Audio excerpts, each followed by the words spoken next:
మీకు మీ family members కి ఎవరికైనా కంటి వాపు, తీవ్రమైన హెడేక్ అండ్ కంటి మీద చిన్న చిన్న నీటి పొక్కులు వస్తే కళ్ళనల్తా అంటున్నారా? పొరపాటండి, ఇది హెర్పిస్ జోస్టర్ ఆప్థాల్మికస్ అనే వైరల్ ఇన్ఫెక్షన్. సో నేను మీ డాక్టర్ అరుణ, కన్సల్టెంట్ డర్మటాలజిస్ట్.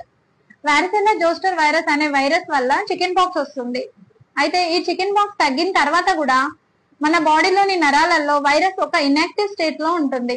ఎప్పుడైతే బాడీ ఇమ్యూనిటీ తగ్గుతుందో, లేదా బాగా స్ట్రెస్ కి గురైనప్పుడు, లేదా అన్కంట్రోల్ డయాబెటిస్, హెచ్ఐవి ఉన్న వాళ్ళలో వైరస్ మళ్ళీ యాక్టివేట్ అవుతుంది.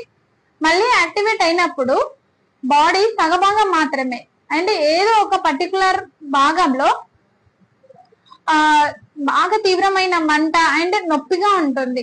ఒక 3-4 days తర్వాత చిన్న చిన్న నీటి పొక్కులు అనేటివి గ్రూప్ గా ఏర్పడతాయి. తర్వాత ఫీవర్ కూడా రావచ్చు.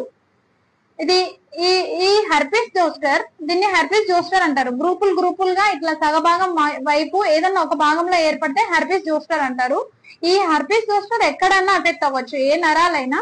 కానీ కంటికి ఎఫెక్ట్ అయితే హెర్పిస్ జోస్టర్ ఆప్థాల్మికస్ అంటారు. లిప్స్ అయితే హెర్పిస్ లేబియాలిస్ అని ఇలా అంటారు. మన పేషెంట్ కి హెర్పిస్ జోస్టర్ ఆప్థాల్మికస్ వచ్చింది. సో ఈ పేషెంట్ కి ఎర్లీగా ట్రీట్మెంట్ స్టార్ట్ చేయాలి. విత్ ఇన్ 72 hours లో స్టార్ట్ చేయాలి. డిలే చేస్తే కంటి నరాలే ఎఫెక్ట్ అయ్యి కంటి చూపు కూడా కోల్పోయే ఛాన్స్ ఉంటుంది. సో జనరల్ గా బాడీ మీద అయితే పెయిన్ అండ్ మంట అనేది ఒక 6-7 months తర్వాత కూడా పర్సిస్టెంట్ గా అలానే ఉంటాయి. ట్రీట్మెంట్ డిలే చేయకుండా ఎర్లీగా స్టార్ట్ చేస్తే ఈ కాంప్లికేషన్ ని మనం తగ్గించుకోవచ్చు.